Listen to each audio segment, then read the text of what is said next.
राधे राधे दोस्तों।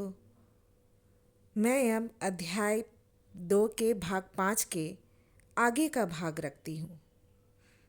सुकर्मा के ये मधुर वचन सुनकर तपस्या के धनी महात्मा अतिथि को बड़ी प्रसन्नता हुई। उन्होंने एक शिलाखंड पर गीता का दूसरा अध्याय लिख दिया और ब्राह्मण को उसके पाठ एवं अभ्यास के लिए आज्ञा देते हुए कहा, ब्राह्मण, इससे तुम्हारा आत्मज्ञान संबंधी मनोरथ अपने आप सफल हो जाएगा। यूं कहकर वे बुद्धिमान तपस्वी सुकर्मा के सामने ही उनके देखते देखते अंतर ध्यान हो गए। सुकर्मा विस्मित होकर उनके आदेश के अनुसार निरंतर गीता के द्वितीय अध्याय का अभ्यास करने लगे। तदंतर दीर्घकाल के पश्चात अंतःकरण शुद्ध होकर उन्हें आत्मज्ञान की प्राप्ति हुई। फिर वे जहाँ जहाँ गए वहाँ वहाँ का तपोवन शांत हो गया। उनमें शीत उष्ण और राग द्वेष आदि की बाधाएं दूर हो गई।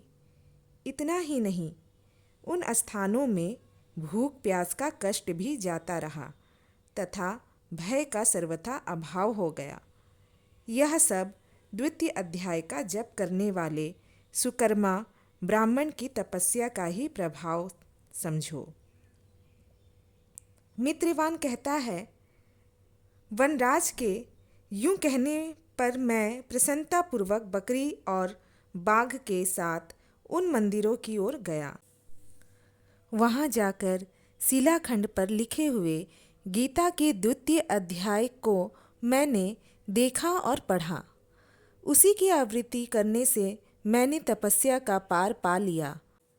अतः भद्र पुरुष, तुम भी सदा द्वितीय अध्याय की ही आवृत्ति किया करो। ऐसा करने पर मुक्ति तुमसे दूर नहीं रहेगी। श्री भगवान कहते हैं, प्रिय मित्रवान के इस प्रकार आदेश देने पर देव शर्मा ने उसका पूजन किया और उसे प्रणाम करके पुरंदरपुर की राह ली।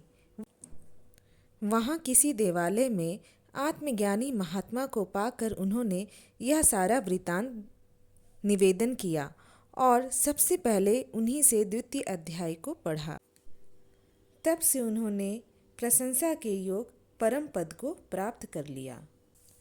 इस तरह गीता के द्वितीय अध्याय का महात्म्य यहाँ समाप्त होता है।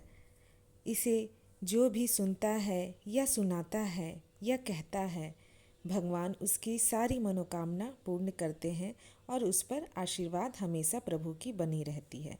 राधे राधे।